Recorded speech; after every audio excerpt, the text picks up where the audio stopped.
จะครองแผ่นดินโดยธรรมเพื่อประโยชน์สุขแห่งมหาชนชาวสยาม This is a very special year for Thai people.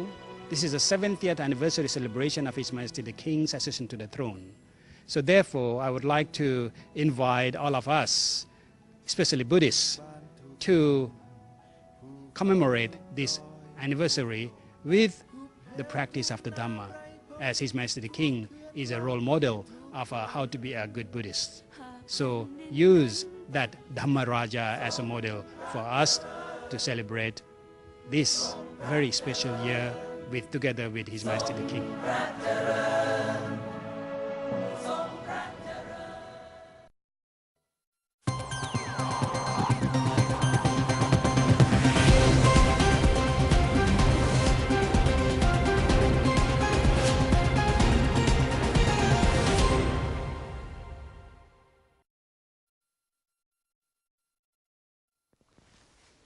Sawadee-ka. Thanks so much for joining us on Newsline. We're broadcasting live on NBT, Radio Thailand FM 88, and also on NBT World. It's a Wednesday today, and the date is June 1st. And you're with me, Sandra Hanutsaha.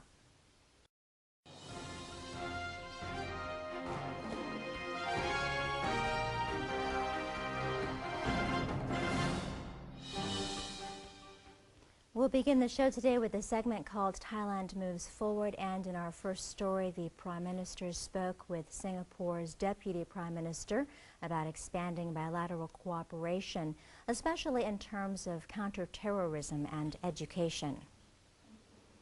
Singapore's Deputy Prime Minister and Coordinating Minister for National Security, Teo Chee Hean, was on an official visit to Thailand from May 29th to 31st. During the official visit, he met with Prime Minister General Prayut Chan-o-cha and discussed several agendas, including the Civil Service Exchange Program, the promotion of education, counterterrorism operations, and efforts to reduce social inequality. According to Deputy Government Spokesperson Major General Widachon Sukontapatipak, the Premier highlighted the two nations' joint intelligence network to combat terrorism in the region. General Prayut expressed his gratitude for Singapore's understanding about the current situation in Thailand. He said the kingdom is in the second phase of its roadmap to establish a sustainable democracy and stability. The spokesperson said General Prayut Chan-o-cha has also accepted an invitation to attend the 15th Asia Security Summit, also known as the IISS Shangri-La Dialogue, which will be held in Singapore on Friday, June 3rd. The Cabinet has resolved to lend the Provincial Electricity Authority, or PEA, a budget of 2.2 billion baht in support of the agency's investment projects. According to Deputy Government Spokesperson Major General Widachon Sukontapatipak, the weekly Cabinet meeting approved the allocation of 2.2 billion baht in loans for the PEA to carry out its long-term investment plan throughout the year. In total, there are 11 sub-projects, including the refurbishment of a diesel power plant, the installation of power monitoring systems, the upgrade of computers at power stations, and the expansion of communication systems and fiber optic cables at the stations. The government spokesperson revealed that the Cabinet also authorized the PEA to execute the second phase of its project to extend electricity coverage to lands with agricultural activity. Phase 2 is expected to enable the project to cover more than 40,000 farmers nationwide. The Cabinet today approved for compensation to be paid to patients who are incurred damages from treatment at public health services. This follows on from the stipulation of compensation criteria recently set by the Ministry of Public Health. With these measures, The Cabinet has also approved the establishment of a budget for compensation covering injury, deaths, and disability caused by medical treatment in public health services. Lastly, the Cabinet today approved an amendment to a draft decree on tax exemption for investment in industrial machinery and permanent structures for commerce. With this amendment, investment in industrial machinery and permanent structure no longer need to be in full working order before the 31st of December 2016 to qualify for certain tax exemption. The Ministry of Justice has hosted a ceremony for the signing of a Memorandum of Understanding, or MOU, between Thailand and Australia on the elimination of narcotics and transnational crimes. At the headquarters of the Office of the Narcotics Control Board, or ONCB, Thai Minister of Justice General Phaiboon Khumchaya and Australian Ambassador to Thailand, His Excellency Paul Robiliard, co-chaired the signing ceremony of the MOU on combating transnational crimes and enhancing cooperation between the Australian Federal Police, or AFP, and the ONCB of Thailand. Joining them were AFP Commissioner Andrew Colvin and ONCB Secretary General Narong Ratananukoon. The ceremony was also held for the signing of the Joint Task Force Agreement among 5 agencies to set up an ad hoc unit called Task Force Storm. The task force will suppress narcotics activities and transnational organized crimes.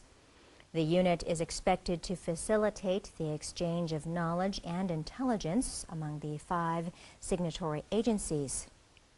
In his speech, General Phaiboon said the agreements have brought together related agencies in their mission to stamp out narcotics and transnational crimes, which have long been threatening the world. The Ministry of Foreign Affairs has held an international meeting on sustainable leadership, seeking to promote His Majesty the King's teachings on sufficiency. The Ministry of Foreign Affairs, in association with the Sustainable Development Foundation, Mahidol University, and the Institute for Sustainable Leadership, has organized the 11th International Meeting on Sustainable Leadership to encourage the principle of sufficiency in all sectors. Foreign Minister Don Paramatvinai has remarked that over the course of His Majesty the King's 70 years as Thailand's monarch, he has laid groundwork for sustainable leadership in all areas, especially through the implementation of his sufficiency economy philosophy. He pointed out that apart from allowing the nation to weather economic volatility, the philosophy has aided the nation in withstanding political and environmental changes. The philosophy has also set up the country to achieve the United Nations Sustainable Development Goals by the year 2030. The Ministry of Foreign Affairs is working to promote the philosophy among the group of 77 developing countries, for which Thailand this year has assumed chairmanship. The meeting also marked the book launch of the Sufficiency Concept, a gift from Thailand to the world. The National Reform Steering Assembly has discussed ways to make national reform more efficient, affirming the need for the NRSA, the National Legislative Assembly, or NLA, and the Cabinet to work in a unified manner. At its meeting on Tuesday, the National Reform Steering Assembly, or NRSA, held a discussion on the topic More Efficient Ways to Achieve National Reform Goals and the Role of the NRSA. The talks were held with confidentiality to allow each member to fully express their views. NRSA Chairman Captain Thanapan Nakata said the NRSA is seeking ways to more concretely enact the plans of the disbanded National Reform Council, as well as ways for relevant agencies to play a more active role in the effort. He stated that the NLA and Cabinet have been very effective in reforming the nation and have given substantial support to other bodies. Several members of the Assembly suggested that the NRSA amend its mandate to include fielding questions and ensuring the success of the public referendum on the draft charter. The Election Commission, or EC, has held its second training session for government teachers on the public referendum, while also coordinating with the Federation of Thai Industries, or FTI, and the Thai Chamber of Commerce, or TCC, to increase the number of voters outside their registered areas. Election Commissioner Prawit Ratanapian opened the second session for government teachers training to inform and publicize the public referendum process to the people. He voiced his confidence that the teachers will be able to encourage members of the public to cast their votes in the referendum and achieve the EC's target of 80% turnout. The target is based on voting figures from 2007. The Election Commissioner noted that the election body must now focus on lending support to voters that live outside their registered areas. He revealed that only 8,000 people in this group are currently ready. The EC has tapped the FTI and TCC to allow laborers away from their home provinces to access the organization's internet terminals and register as needed. The Bank of Thailand, or BOT, will print special banknotes to commemorate the 70th anniversary of His Majesty the King's accession to the throne on June 9th. According to BOT Governor Wirathai Santiprapop, 20 million special banknotes will be printed and sold for 100 baht each. People are able to purchase the banknotes on June 9th at all banks. The proceeds will be presented to His Majesty the King for his various royal charities. The image of His Majesty the King wearing the uniform of Supreme Commander will appear on the front of the banknote, while the portrait of His Majesty in full regalia will be printed on the back. The banknotes will be produced using a raised surface printing system. The number 70 in Thai numerals can also be seen on both sides of the banknote. The Fiscal Policy Office, or FPO, has delivered its economic report for April 2016, revealing signs of improvement in consumption and also private investment.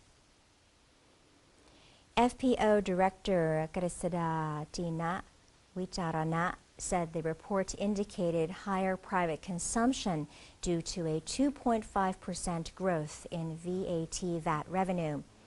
The report also showed improvement in private investment as tax revenue on property sales have grown by 58.8% from the year before. This marks the second consecutive year-on-year growth following the previous month's expansion of 15.7%. Meanwhile, the prices of agricultural products, especially rubber, has increased, allowing farmers' income to grow for the first time in 4 months at 2.7%.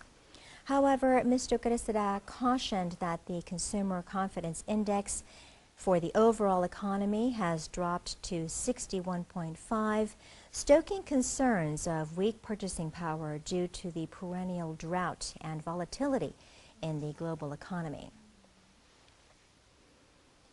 Now, wasting food is never good, especially in times of drought, but the people of Chonburi Province have found a way to make use of their surplus food and fight the dry season at the same time. And Kun Sutichat Den Prakham has the report for us. Farming is a very demanding business.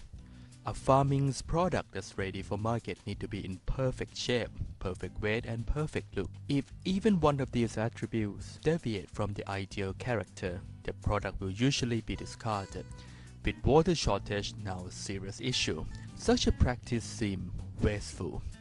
To address this problem, the farmers of Nong Irun, sub-district of Chonburi province, has jointly founded the Banana Processing Center to take advantage of the abundant fruit in the area, be it perfect in appearance or not.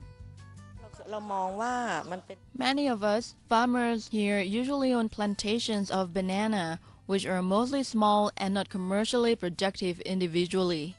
However, when we're joining together to process and supply the products ourselves, we are able to sell our fruit at a much better price.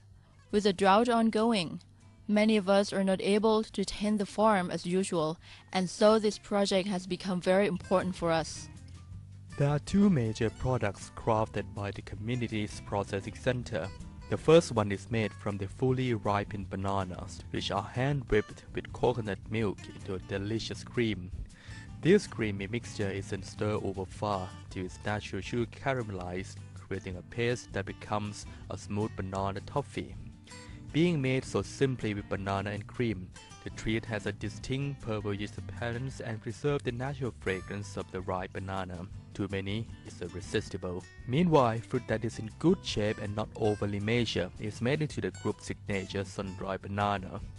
The banana is simply allowed to dry in the sun for 4 to 7 days, during which time it lost over 1/3 of its original weight. It is then processed to create a smooth yet chewy texture.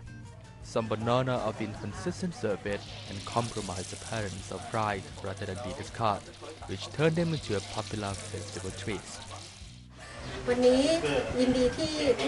Many of the techniques used in the processing these bananas are in fact the community's own wisdoms, which reside with many of the wise men of the village. Our role here is to connect them with these ancestral knowledge of their own community and to provide the drive necessary for them to survive the situation we are in. The community also utilized modern communication and marketing technology such as the internet and social media to aid in their campaign and to tailor-made packaging that meets the demand of the consumer. Agriculture is a vital part for many rural Thai families. With assistance from the government, the drought-ravaged regions are in some cases turning adversity into something that not only mitigates the impact of drought, but may also lead to a more prosperous future. Sutisha Dempriktham, reporting for NBT World. Thank you to Kun Sutisha for that report. And the Rice Department is preparing to host the National Day of Rice and Farmers from June 3rd to 5th in honor of His Majesty the King for his dedication to rice farmers. Rice Department Director General Anand Suwanarat said June 5th marks Thailand's National Day of Rice and Farmers. An event will be organized on this occasion and will be divided into 3 different zones.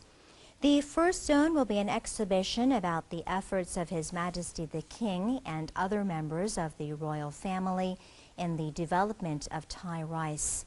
An exhibition by the Rice Department will be organized in the second zone, while farming technology will be showcased in the third zone.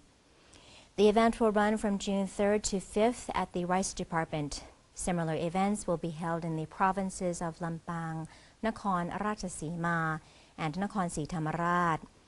On this special occasion, Her Royal Highness Princess Maha Chakri Sirinthorn is scheduled to preside over the opening ceremony of the event on June 3rd at 2 p.m. There are currently 17 million rice farmers in Thailand, which export 200 billion bahts worth of rice each year. More than 60 million rai of land across the country is used to grow a variety of rice strains. And that is the end of today's edition of Thailand Moves Forward. Before the break, we're going to have a quick look at the exchange rates and also the commodity prices.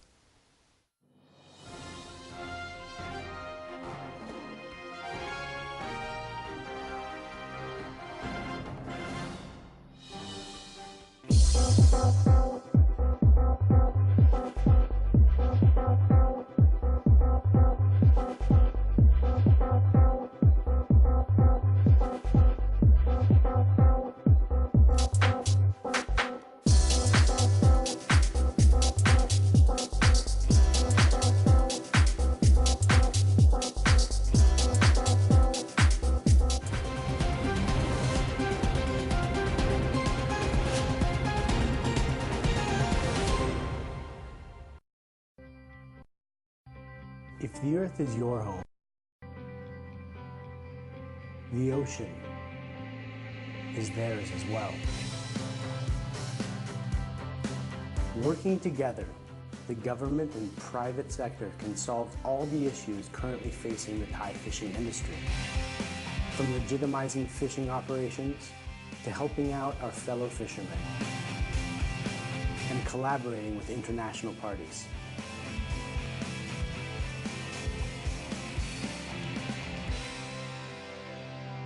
ตอนนี้ถึงเวลาแล้วนะครับที่เราจะต้องมาร่วมมือกันทำให้มันถูกต้องมันก็ต้องปรับตัวในช่วงแรกแต่ในระยะยาวมันก็คุ้มค่าถ้าไม่มีอาชีพนี้เราก็ไม่รู้จะทำอะไรกันแล้วผมก็พร้อมครับที่จะเป็นส่วนหนึ่งในการแก้ปัญหา Pad Thai created from Thai wisdom used to be served on banana leaf and the banana tree is used for practicing Muay Thai. Muay Thai was trained in the temples which can be found on the mountains, in the caves, or on the water, everywhere, just like Pad Thai. There are thousands of other stories to discover. Discover your amazing stories in amazing Thailand.